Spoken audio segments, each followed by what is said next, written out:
Hello and welcome to this video, which highlights the many features of Chimere, the yacht I've owned for 16 years, and which is now for sale at the greatly reduced price of $160,000. We were originally attracted to Chimere because of her 5-cabin layout. Shallow draft, immense strength, sweeping flush deck, and attractive lines, plus the high bulwarks giving her a feeling of a small sailing ship rather than a yacht. Chimere is a proven vessel, well equipped for extensive remote voyaging. Over the years we've used Chimere many times to transport health and dental teams around the remote islands of Vanuatu with the Australian charity Medical Sailing Ministries. But in the last 3 years we've completed a voyage around Tasmania and also to New Zealand, where we completed a circumnavigation of the South Island, and then, after a COVID interruption, north from Wellington to the Bay of Islands in the North Island, returning to Western Port, Chimere's home port, in August last year, 2021. Links to additional videos of Chimere in action have been included below.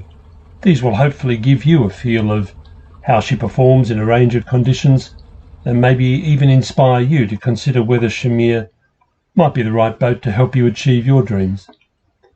I've put this particular video together as a simple walkthrough. No bells or whistles or music, just a straightforward no-frills presentation. It probably goes on a bit, but I figured that if you lose interest you can easily click elsewhere, and if you happen to be interested in buying Chimere, then you'll be keen to see as much as possible. Again, if you have any questions or would like further information, feel free to make contact. I hope you enjoy it. Many thanks.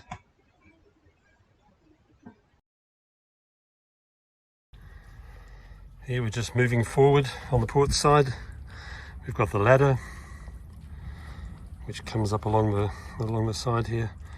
I've hoisted the dinghy up level there. I'm just cleaning it out, and it's easy to drain it there and you can reach across into it. Flush deck, a central winch here for all the halyards,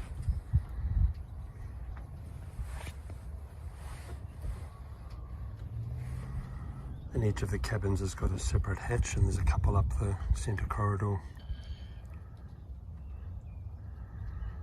The deck awning is in a bag on the port side there.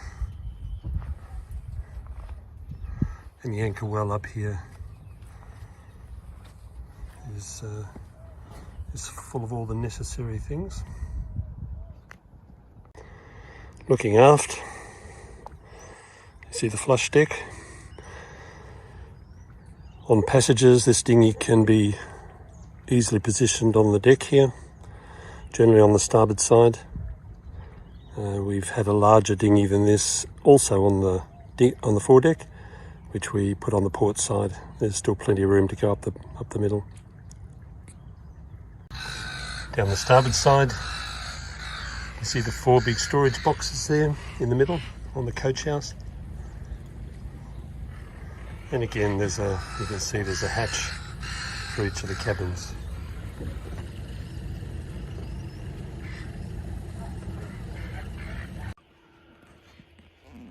Coming up from the companionway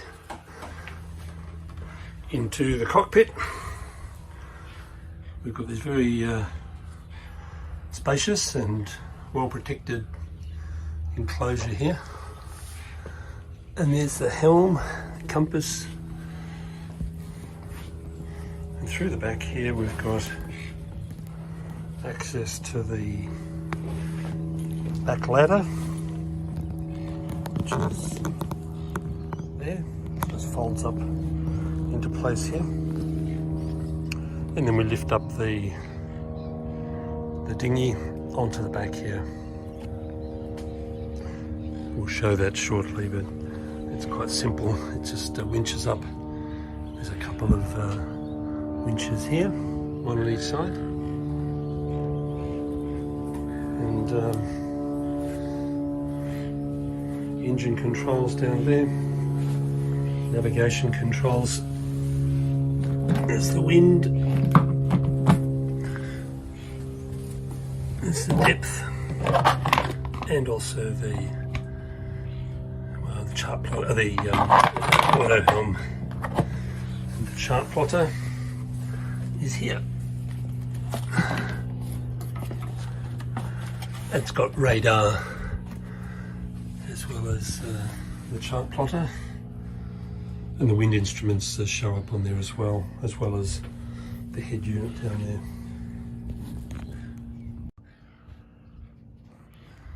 Just above our heads here we've got a couple of bags. This one's full of life jackets.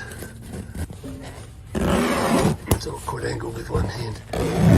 Okay, so that's just the life jackets, and over there we've got safety harnesses and also some spare life jackets. These side flaps just fold down and they zip up on each side and flip around there. So we end up with a very snug cockpit in the elements when it gets a bit wet and rainy. You can see the ladder here, so I just need to lift the ladder up into place before we lift the dinghy. I've just connected up the lift points, and as you can see it's 15 horsepower Yamaha, and the lift point at the front, and we're just going to wind her up. So there's a ladder lifted up, and there's a couple of pins at the bottom there that hold it in place. Before heading down below, I've included here a layout of Chimere. You can see the dinghy and the davits on the stern there, with the undercover area in the cockpit, and on the port side the ladder, which folds away when not in use. It quite easily lifts up and runs along the side of the tow rail there. Going down into the saloon, it's open from side to side there with a settee on each side, and then down through the central corridor you've got 4 cabins coming off there. The double cabin on the starboard side and the captain's cabin on the port side, and then an up and down double cabin on the port side just forward of that, and on the starboard side you've got the workshop with a pilot berth at the back, and then right forward you've got a cabin there with a berth port and starboard, and as you see up on deck was the anchor wall which we saw earlier. Moving from the enclosed cockpit, we go down the companionway, and to starboard is the galley. There's a stove, 2 sinks with hot water there, utensils there, room there for herbs and condiments and the like. There's a bin here for pots and pans, it goes down quite deep. Here's the fridge, a lot of fridge capacity, and there's 3 trays here. That goes down the bottom there, and 2 more trays at the back there. So very efficient use of space. And on the other side here is the freezer, and at the back there the controls. There's a way to get through to the back there with the quadrant and the controls for the fridge and freezer.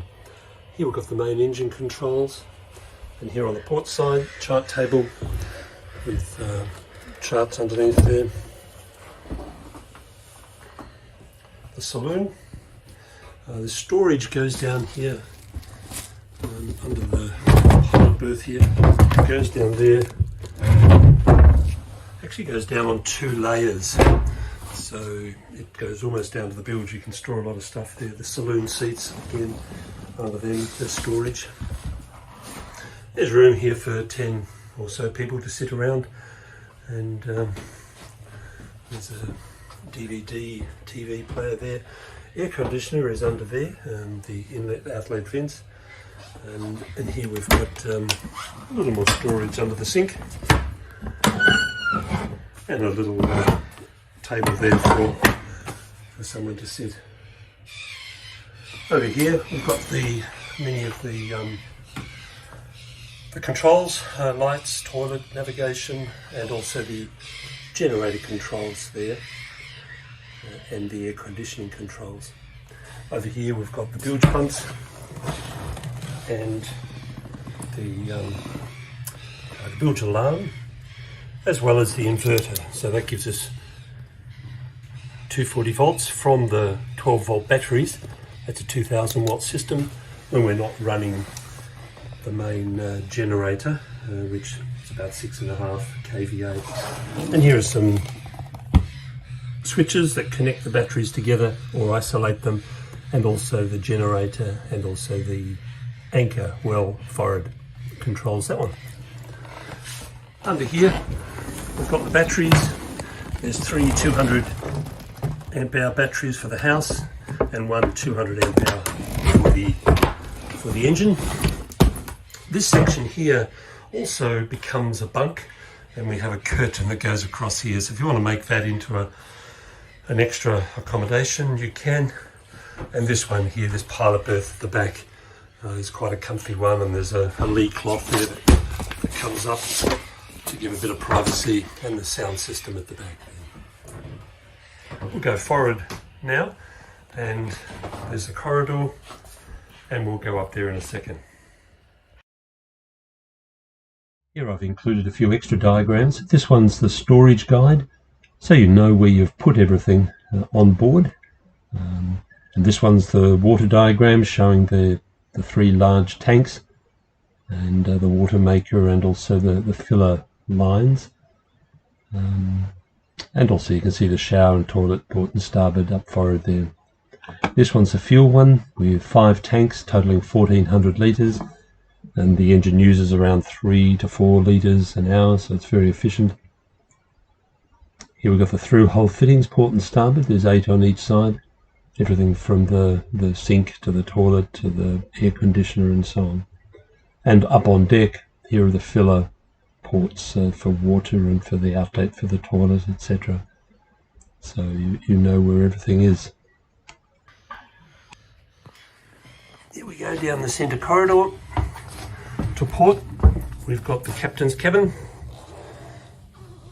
sometimes referred to as the wardrobe cabin because of the wardrobe. It's a bunk above, but that's really generally used for storage. It's only skinny people can either hop on one side of that steel pole or the other, but it's very good for storage. And that, as a captain, I've had that bunk for most voyages. Under the floor there we've just got a 6-person life raft temporarily stored. Under the floor there's also storage, spare parts and the like. To starboard, again under the floor we've got storage there, a spare headsail and mainsail under the bunk there. And here's the honeymoon suite, and you can put your library at the back there, and these are like little wardrobes. And every cabin's got its own hatch.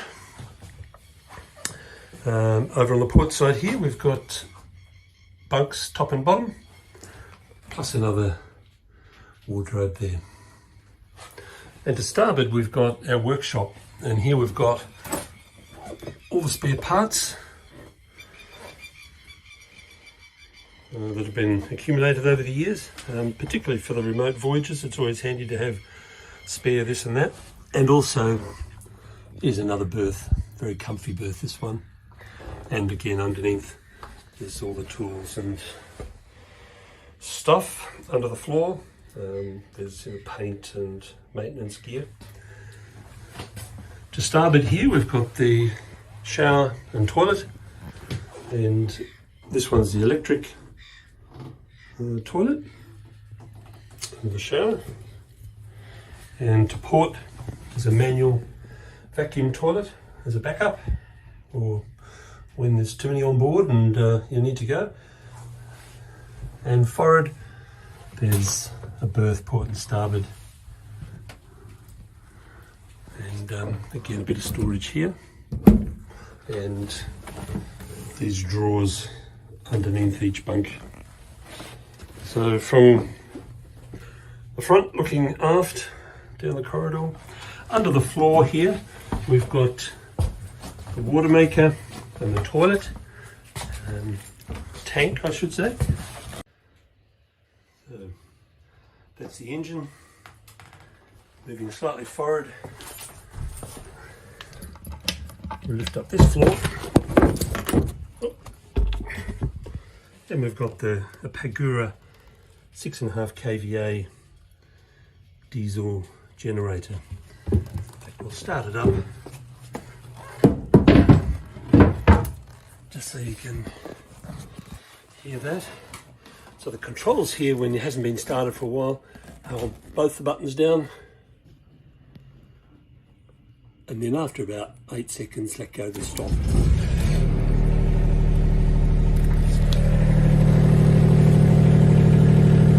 that's it purring away.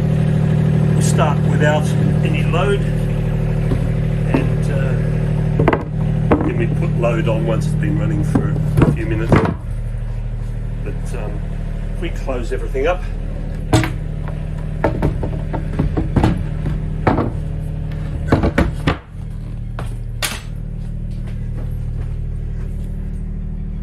you can see the noise. It's actually very quiet.